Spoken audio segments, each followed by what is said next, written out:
Today, we are doing a panel discussion about surrogacy. I grabbed two surrogates who also have worked at agencies, and then I grabbed two parents who used a surrogate to help answer your typical questions about surrogacy and really understand what it is like on both ends to experience being a parent of a surrogate and being a surrogate and the process of surrogacy. So this conversation was amazing. I'm so excited for you to hear these different perspectives and to learn all these different ways that we are bringing these babes into their parents' arms.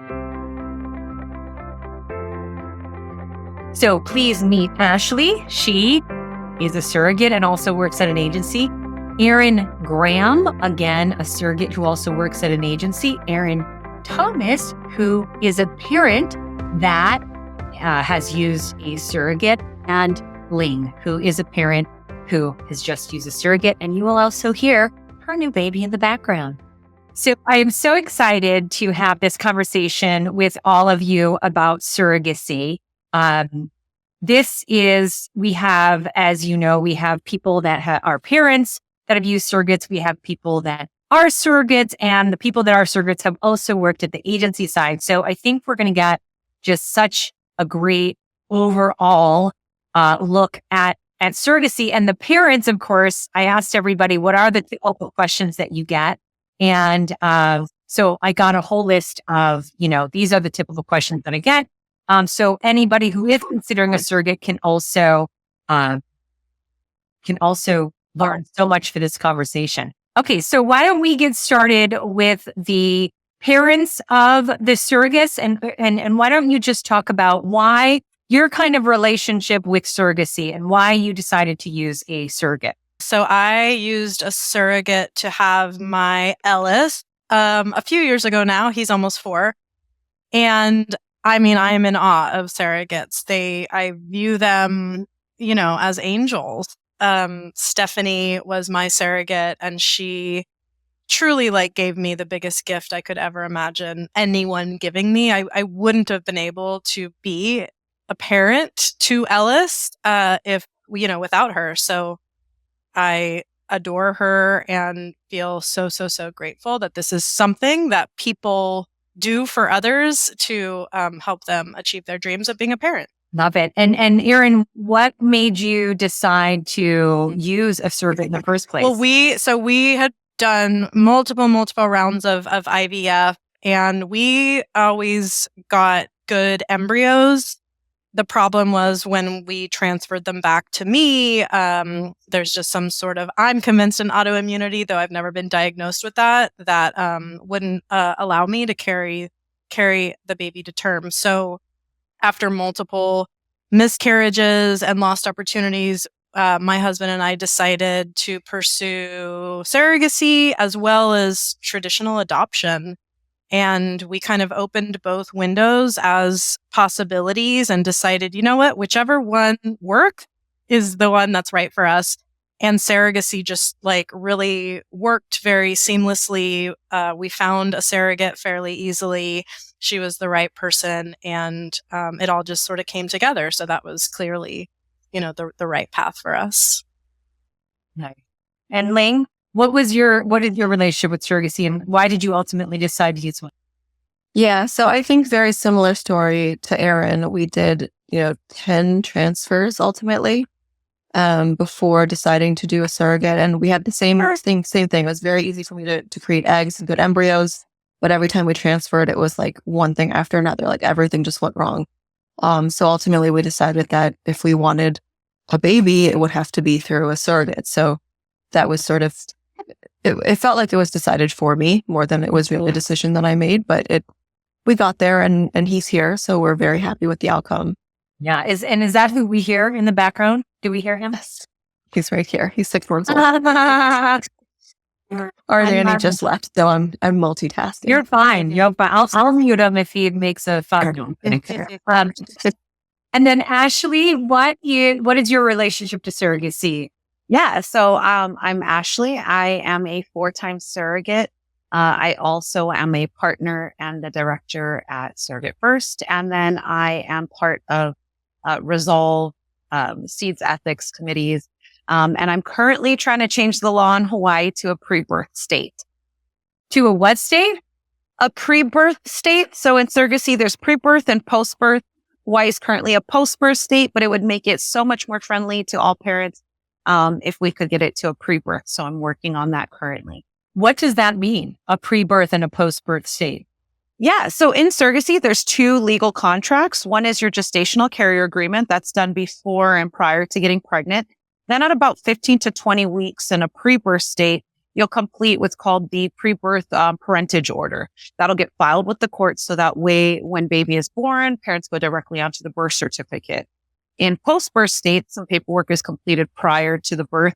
And then once baby's born, those documents are taken care of. Unfortunately, in Hawaii, it can take months to get the parents' names onto the birth certificate. So if you're trying to get back into your home country or you're not feeling comfortable with that couple month wait, it really is not friendly to all parents. So we're trying to change that right. Interesting. I never knew about that. And Erin Graham, your relationship to surrogacy? Hi. Yes. I am a 3-time surrogate. And I was really inspired just by my experiences helping families grow and decided to make a career change. And so I also work in the industry, currently at co-fertility, so focusing more on the egg donation side of family building. But it has really been honestly a life-changing experience for me as well. So I feel really, really passionate about helping people reach their family building goals. Awesome. Okay. And so to the parents, what was your process of finding the right one? I know when I kind of did the pre-interviews, you both got asked a lot about agency or independent. So do you want to just talk about your process of finding your surrogate and if you use an agency or independent?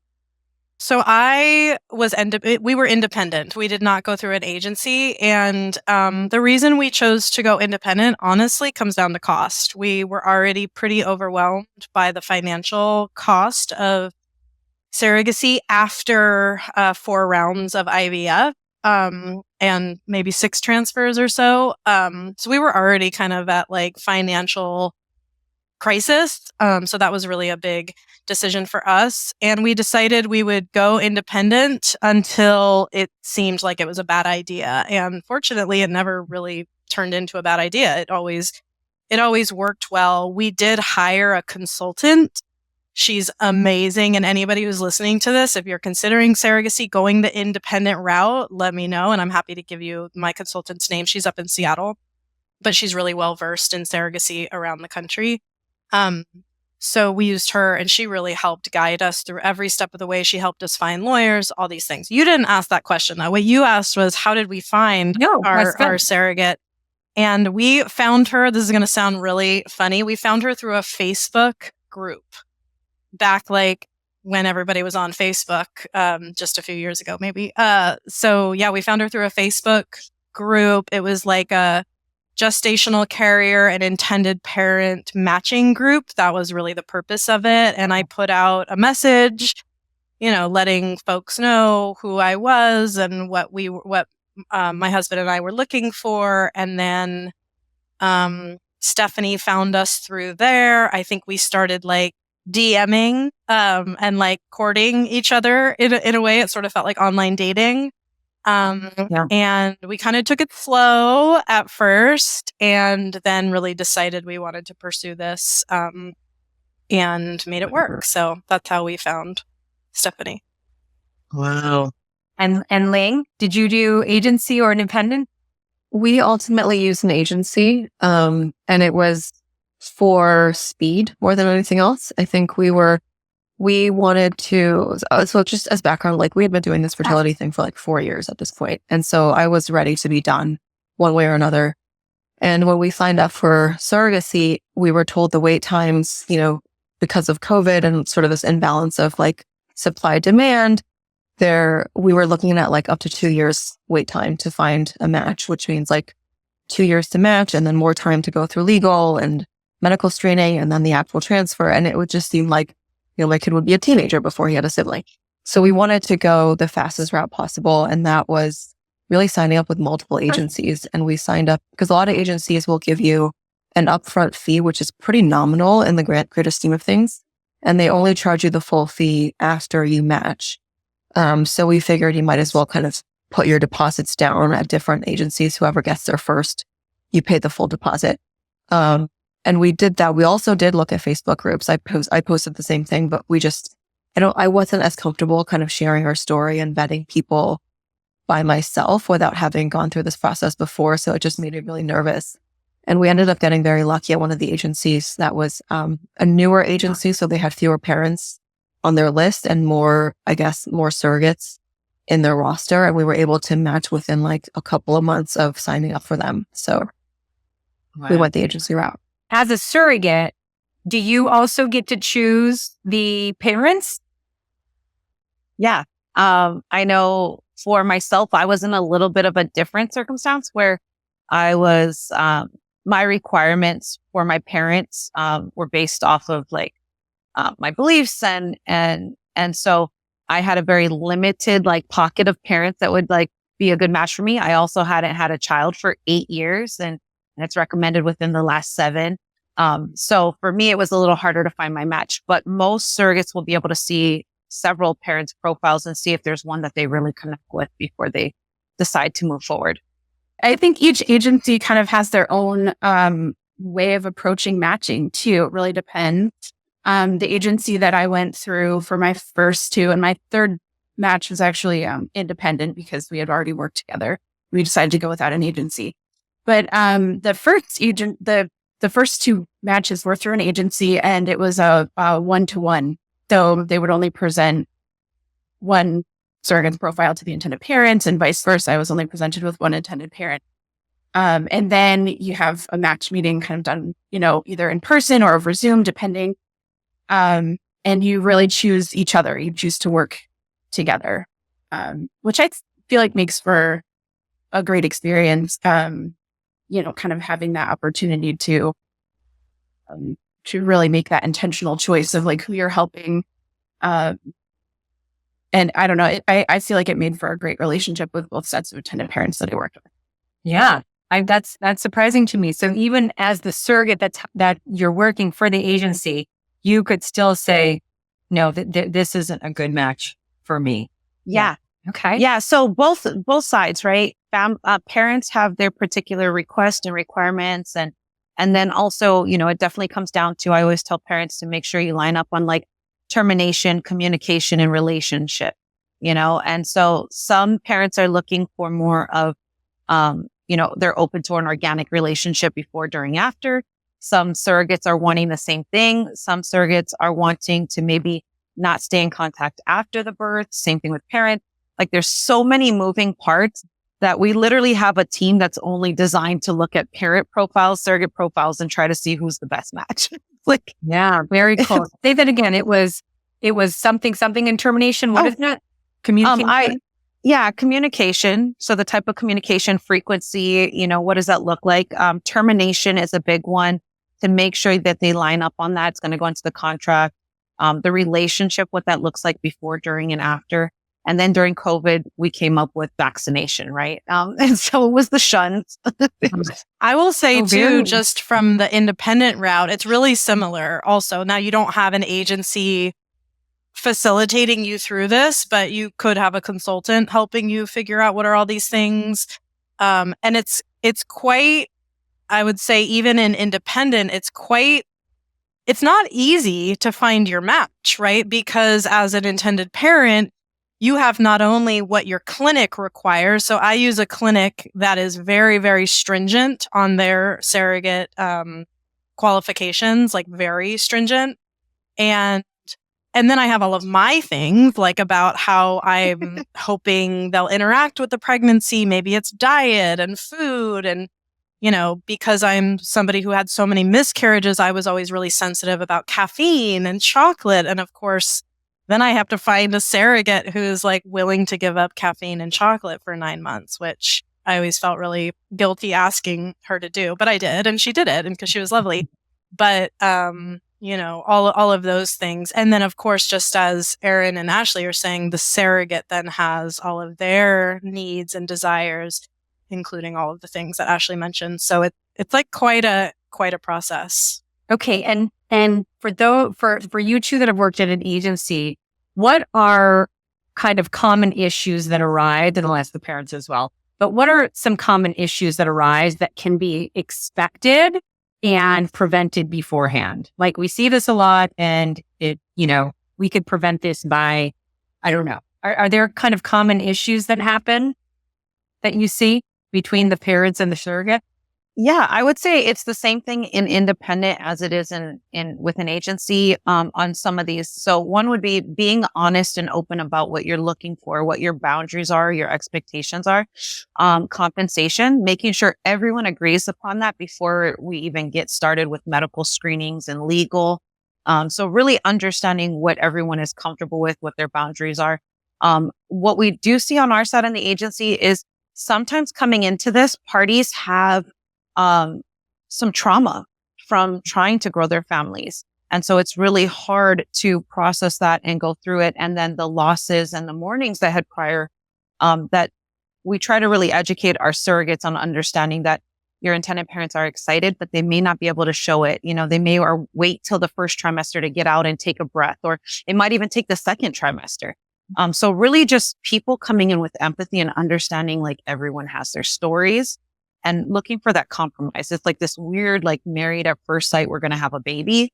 And so I definitely, those are kind of the common things I see: compensation, boundaries, and being understanding and having empathy towards each other. Yeah. And that open communication from the start. And I can also see parents getting into it and not realizing their triggers until they happen. Yeah, I think sometimes too, if you come in with, an idea in your head of what you think the match is going to be and the relationship you hope to have and think you're going to have, relationships really do need to develop on their own, develop organically. And sometimes you think you're really committed to having a close relationship and you're going to stay in touch. And maybe that's just not how it ends up happening. It's really important to have the agency's support throughout that process as that relationship is developing. I think both agencies are great about offering, support groups where surrogates can get together and talk about how their match is going and, have somebody else who really understands what you're going through in that moment. Erin, would you agree that the surrogate community too, I find, is one that is very, some of the groups are not, but, for the most part, that Surro sisters really connect no matter what agency or independent they are. Like there's this natural bond of understanding each other and what we've went through, or have you not found that to be similar? Absolutely. I completely agree with you. It really is a community, a whole community that I never knew existed until I got into it. And it's a really beautiful thing to be part of. It's truly been a gift. That's so interesting. I never thought about how, and just forgive my ignorance, but how the surrogates have support as well. In my head, if you're a surrogate, it's like you get it and you're open to it and you're totally fine with it. But why would that be the case? So yeah, really interesting that the surrogates also have kind of their, hey, I need help, support, guidance. Very cool. And for the parents, what kind of fears did you have going into using a surrogate? And no offense from the surrogate. We've heard it all. Yeah, I think for me, fear, like normal sort of expected fears, like, oh my gosh, what if they fall in love with this pregnancy and they don't want to give the baby up? That's like, probably the most, I don't know how common it is, but it was certainly initially a fear of mine. Another fear was, what if they're not healthy during the pregnancy? There's only so much I can control. I am a control freak. I love control. And so this was a process I really had to surrender to and just trust the relationship and trust, the person that was carrying my baby, trust that they would treat their pregnancy just like they would treat their own pregnancy. let's see, other fears. Yeah, those were probably like the two biggest fears. Ling, what about you? Yeah, I think for me it was comparing the surrogate pregnancy with my own, because I carried my older child, and then just feeling like, how different is this going to be? How different is the bond going to be? I just didn't, it was new. It was like all kind of unknown and not what I expected to be going through. I think that was a big fear for me, was like the bonding. The other one sounds really superficial, but I was worried about, also what people would say, but like my own reaction to them. Like I didn't want to be upset by people's stupid comments. And I knew that I would get upset by people's stupid comments. So I like kind of just like buried my head in the sand for a lot of the pregnancy and didn't talk to anybody about it, and like was very not open about it. I'm so glad you shared that, Ling, because that's so real. Like so many people make such stupid comments.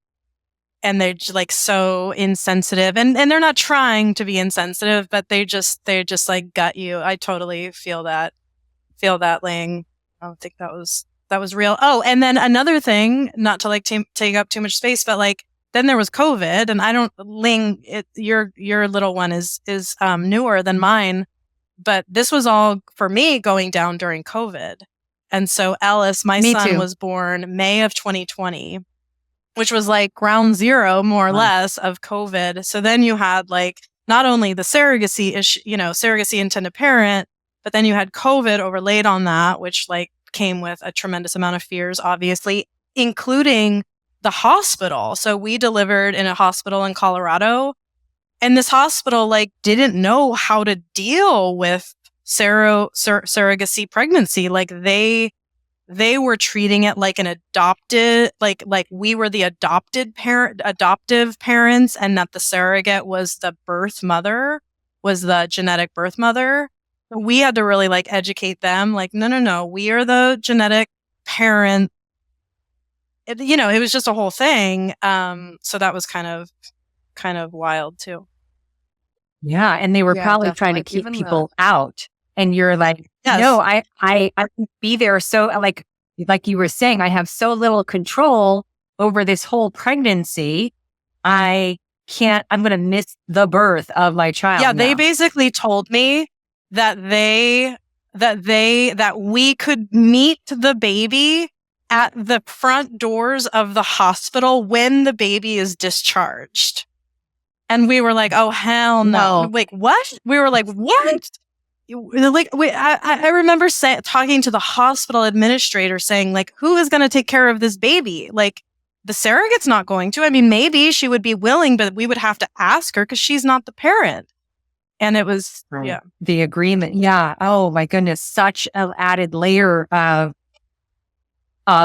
just, I don't know if it's stress or just like, I'm sure there is a sense, and I know Ling, in the pre-interview, you kind of like the questions you were talking about, like you almost feel like I failed at this.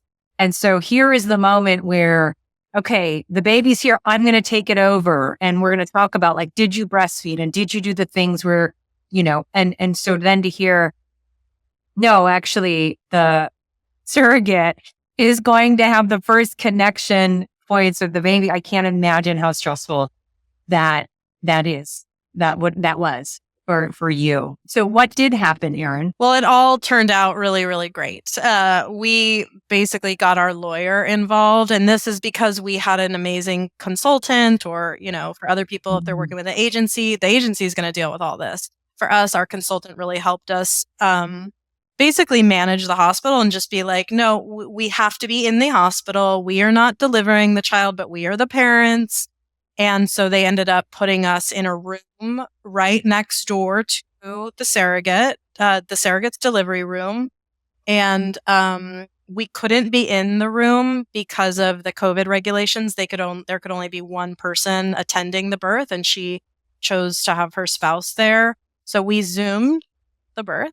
We were on video Zoom for the birth. So that was actually quite lovely. It sounds like it would be not lovely, but it actually was, because it was Darren and I, my husband. We were in our room, intimate. We got to witness this, and then right when the baby was born, they rolled him over to our room. We got to do skin on skin.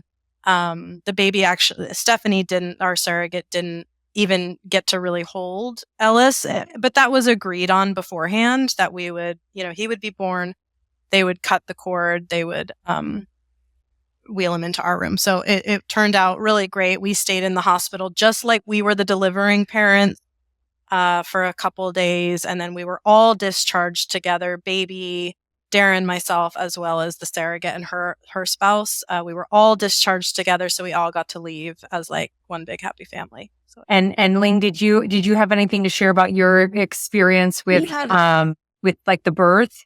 Yeah, we had a bit of a different experience because he came 6 weeks early. Mm-hmm. So we had to get the lawyer involved as well, because at the 20-week ultrasound, there started to be signs of IUGR, intrauterine growth restriction. He just wasn't growing in utero as he was supposed to.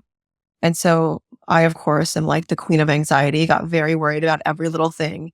And my surrogate, who's amazing, is like she's the opposite of me. She's like the most chill, relaxed person, and like nothing phases her.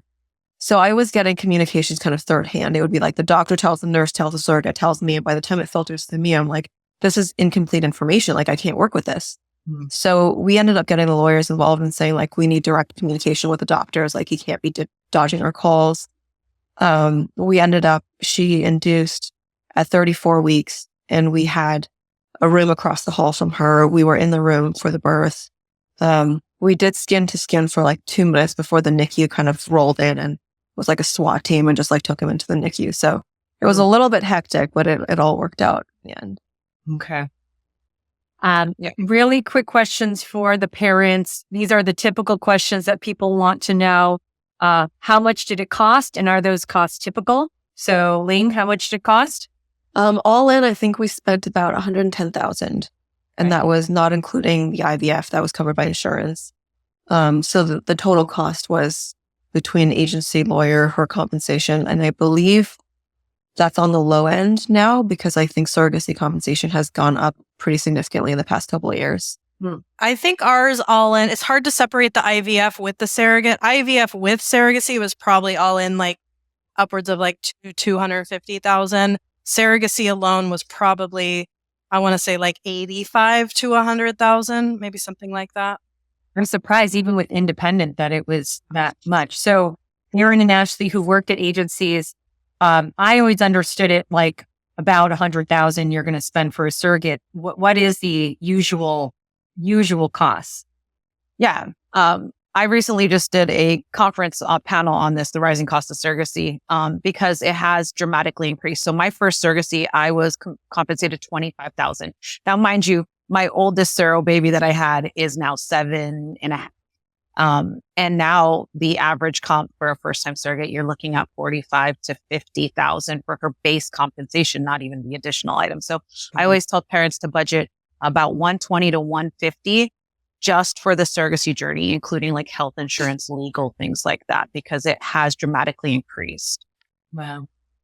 And Erin, anything to add about that? It's a pretty good estimate for the surrogacy piece of the journey. It depends on, the agency fees. It depends on your attorney fees. It depends on whether she's a first-time surrogate or a repeat surrogate, because the compensation varies greatly for a repeat or proven surrogate as well. And the compensation changes, based on the agency that you're at as well. The insurance piece is also huge. Yes. I think if you can get in, assuming she doesn't have surrogacy-friendly insurance, if you can get into open enrollment and get ACA coverage versus going through like the private providers, it's a huge cost difference. Oh yeah, that's a really good You're point. looking at about 30,000 right now for private. Yeah. Yeah. My insurance actually covered. Or we paid like $5,000. Yeah. That does increase the cost quite a bit. My insurance covered the surrogacy piece, so I think that was definitely a benefit for the intent of Erin. So just to be clear, so you got a different insurance that included health insurance for a surrogate. Right. Because a lot of insurance plans, they obviously cover prenatal care, but they'll make exceptions if it's a surrogacy pregnancy. So you have to read, and the lawyers will do that or the agency will do that, but they'll read their plan details to see if they're plan is surrogacy friendly. And if not, then you have to buy their insurance for them, basically. And wouldn't you say most insurance, like status quo insurance, is not going to be surrogacy friendly? Absolutely. That's what I thought.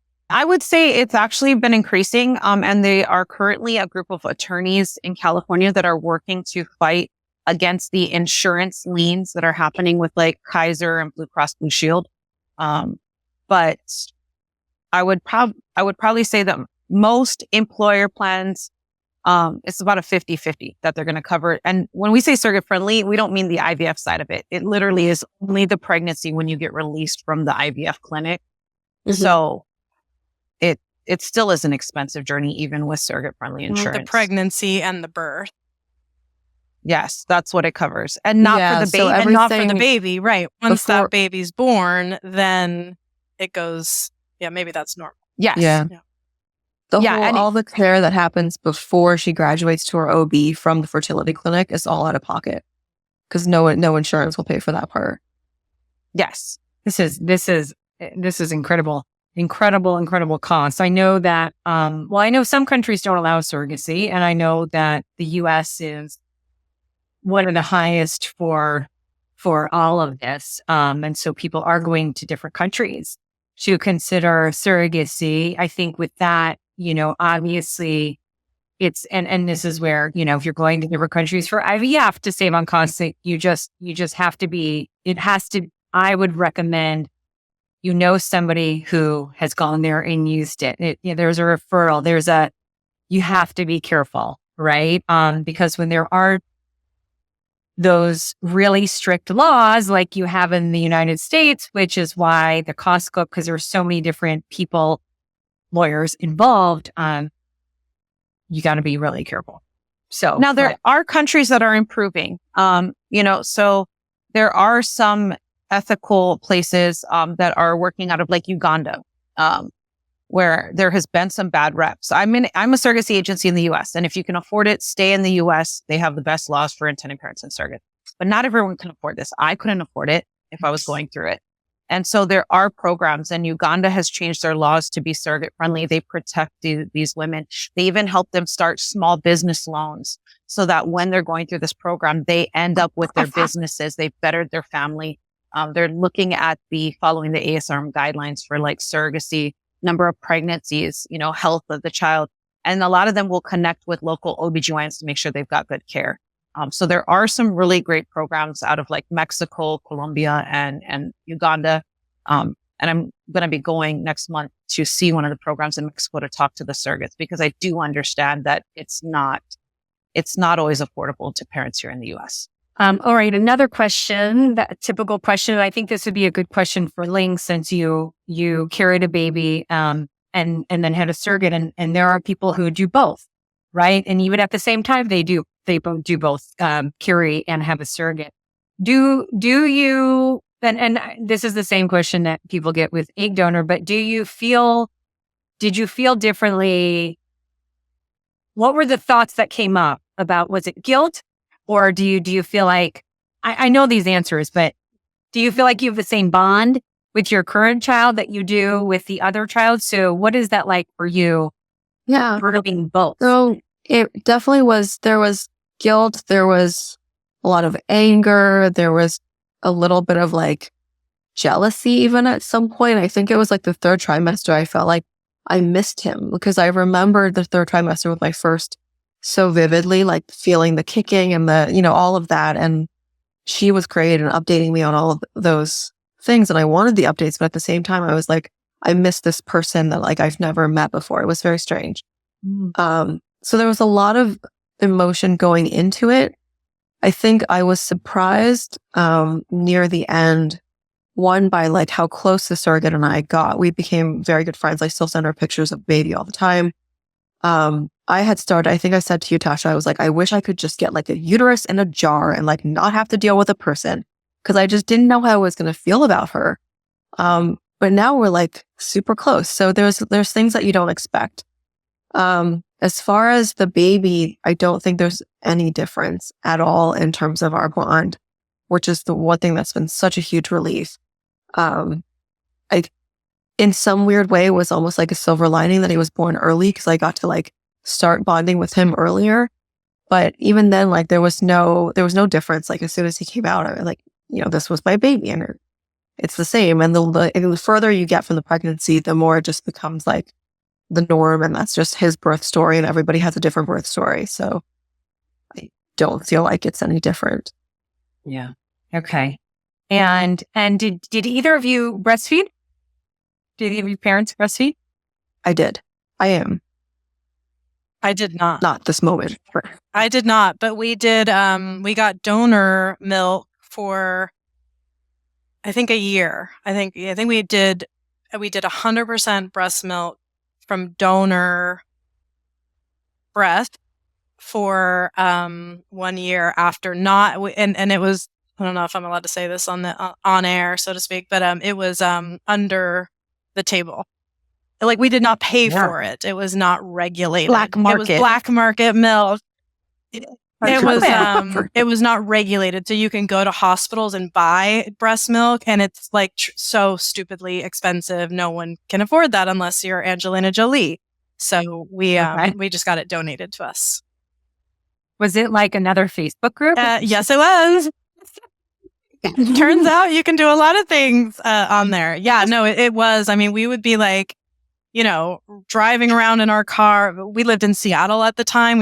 Now we live in California, but we lived in Seattle at the time. So we'd be like driving around in our car, like going out to all the burbs and all the rural places to get, breast milk, donor milk. I did try to induce milk for like a hot second when I was still wanting to like almost replicate being a birthing mother. But quite honestly, I got over that real quick after trying with no success.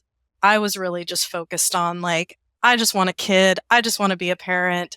I'm really not attached anymore. I was for a very long time, but I got to a point where I was not attached anymore to like all the things I always figured I would do as a new mom or as a pregnant person. Breast milk being one of them. And Aaron Thomas, just a quick question. I remember a conversation that we had, and it was you feeling really just out of control, right? Out of control of the process. And I remember this so vividly. I remember where I was in my house at the time having this conversation. But tell me a little bit about, I remember what I said to you, but tell me a little bit about that process of, I don't have control over this woman who is carrying my child. Mm-hmm. How did you ultimately get over that? Yeah, I mean, the whole infertility journey, as you know, Tasha, because you were right there guiding me through it the whole time.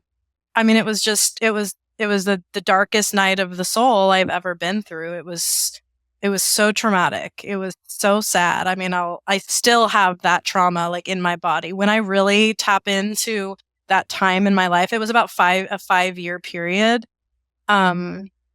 There's so much sadness and hurt and rage. And I think I raged, at you, Tasha, a few times. There was just so much emotion there. And yeah, I remember feeling like this is so unfair. I remember seeing, people on the street, smoking cigarettes or drinking, alcohol, like invisibly pregnant, and just raging, feeling like, wait, how, like, what is happening here? So there was all of that, and it had been a long, like we were doing active IVF and then transferring back to me for so many years that I think by the time we were ready for surrogacy, I think it was just kind of like, you know what? It is what it is now. Like there was almost this like acceptance of the lack of control. It was almost like a joke of like, could this get any worse? And of course it could, and absolutely. But like at the time, I think because we had been in the weeds of this lack of control and this thing for so long, that by the time we were with a surrogate, it was easier for us to kind of relinquish that control and just trust the process. And honestly, it was kind of just like, you know what? Okay, so she drinks caffeine, whatever. we're going to have our babe, we're going to be parents, or like, okay, so maybe like things start to get a little funny around our communication, which, they did, not dramatically, but like in funny ways as expected. And it was kind of like, whatever. It was like we had such a different amount of perspective because we had been in it for so long and we had already released or were forced to release the expectation that this is going to be a normal birth or a normal way to, normal, quote unquote, to become parents. So while it was still hard, in some ways it was just kind of like, well, whatever, at the end of the day, we're going to have our kiddo. That's all that matters. And we kind of kept our eye on that prize, and that helped. Yeah. And I'm guessing it set you up. I don't know if it did, but did it set you up for motherhood, where I think we all have this vision of what our children will be like, what motherhood will be like, what postpartum will be like. And if you're not willing to understand big pictures of things and also understand you may not be right about how this is supposed to go, but it will be great. Learn the earlier you can learn that stuff, man, Yeah, for sure. the better. I remember like you were having that and I was telling you like, yeah, and then you're going to have a nanny and you have to understand big picture, right? Big picture was somebody taking care of your child as you go away. And yeah, that's a huge, you can either fight it and try to control it and lose every single time. Or what is the big picture? Do we share the common goal? Do I trust this person I hired? The answer being yes, you've got to let it go, Yeah. Yeah. I found the same. Like I was much less control freak-ish than I am in the rest of my life. And I totally expected I would be like that. You have to eat organic. You have to do this.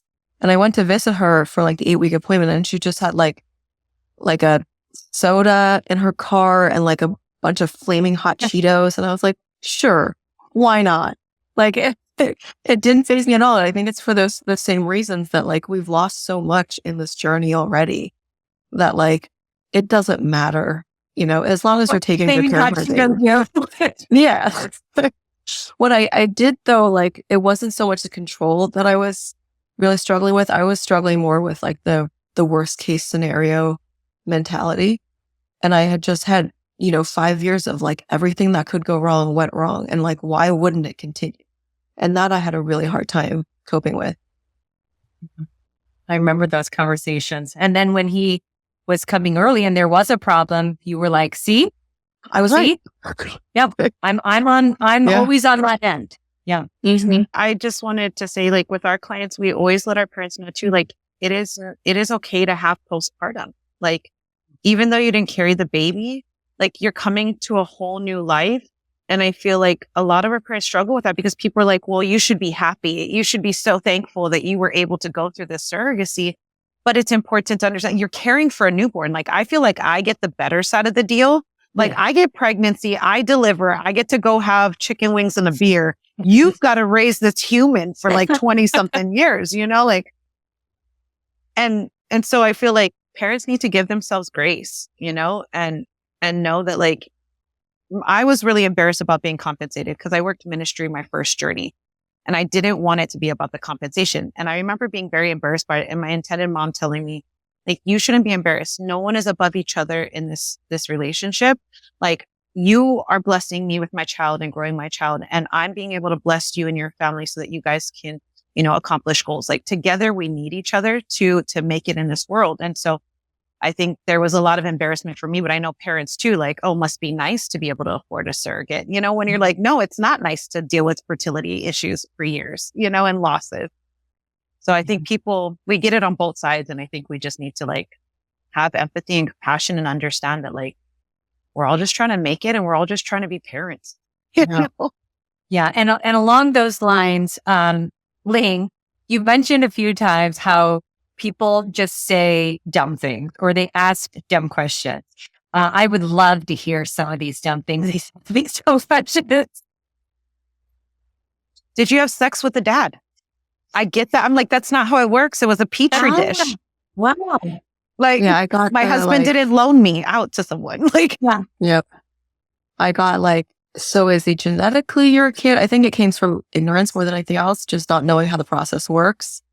I got a comment like, oh, that's so cool. It's like a Kardashian.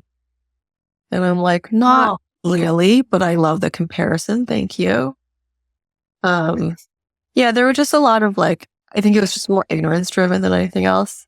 What about Ashley or Erin, who were surrogates? Did you ever get any like dumb questions or comments? Or I got a lot of questions about the compensation. It's something that like always comes up, and it's so uncomfortable to talk about because it's so far from the reason that I decided to do it. So I really always cringed whenever people ask me like, oh, how much do you make? And they're curious, they want to know, but I always wanted to talk more about my motivation behind it. A lot of people asking the question of, is it hard to give the baby up? But you're not giving the baby up. You're bringing the baby to their parent. That's how I always looked at it.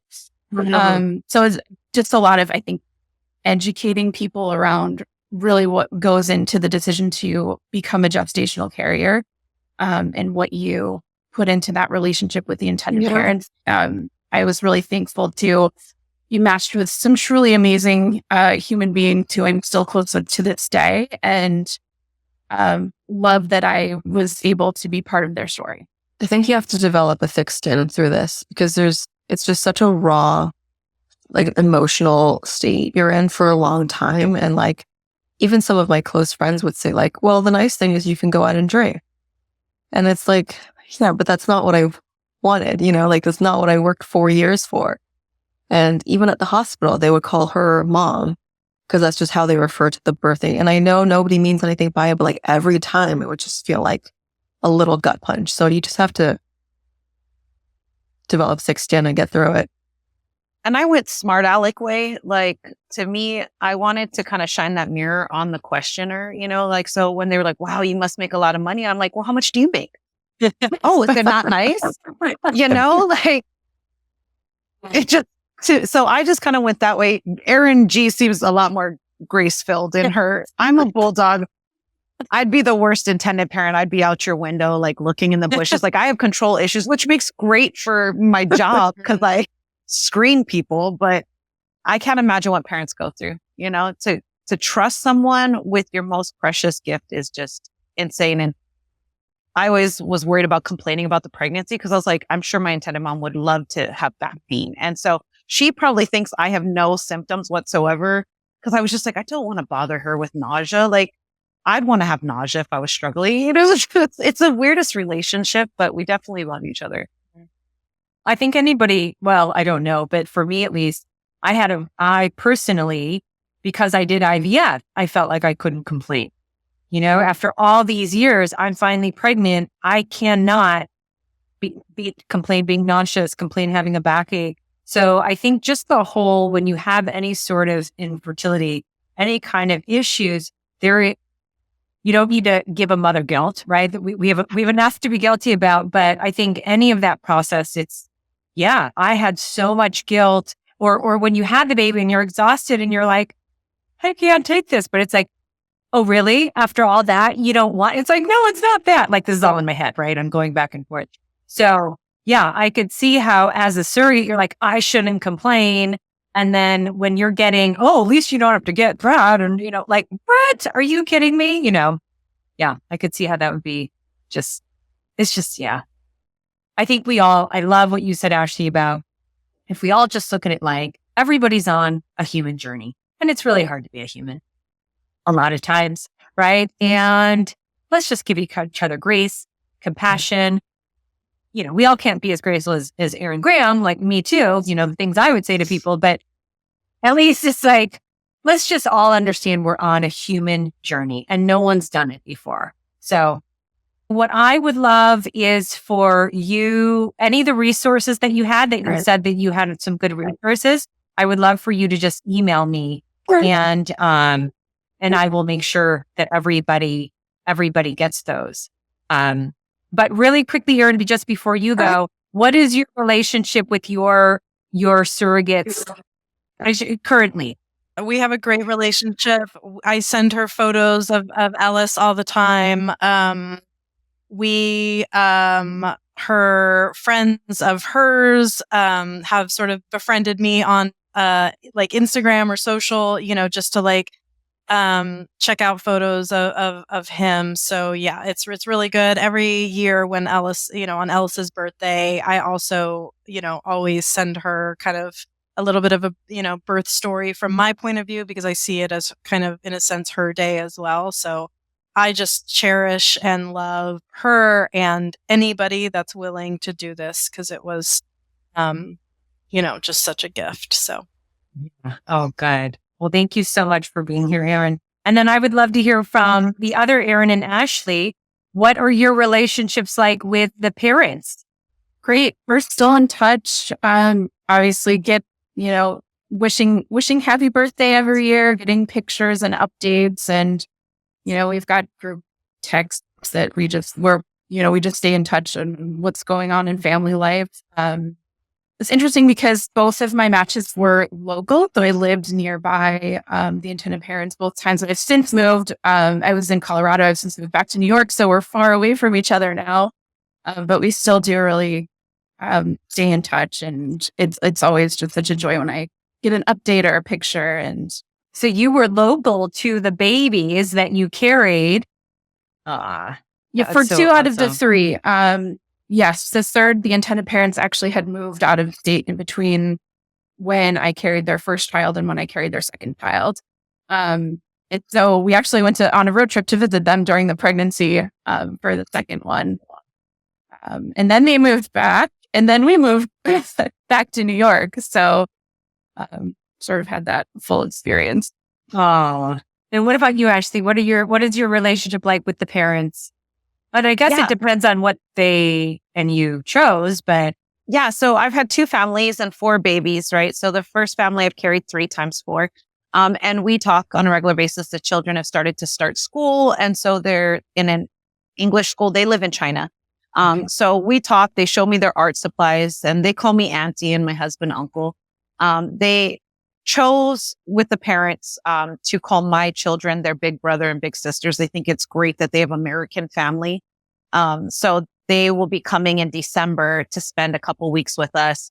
And they have requested that their big brother, who's 23, my son, comes down to Hawaii so that they can play sports with him. So they love the experience.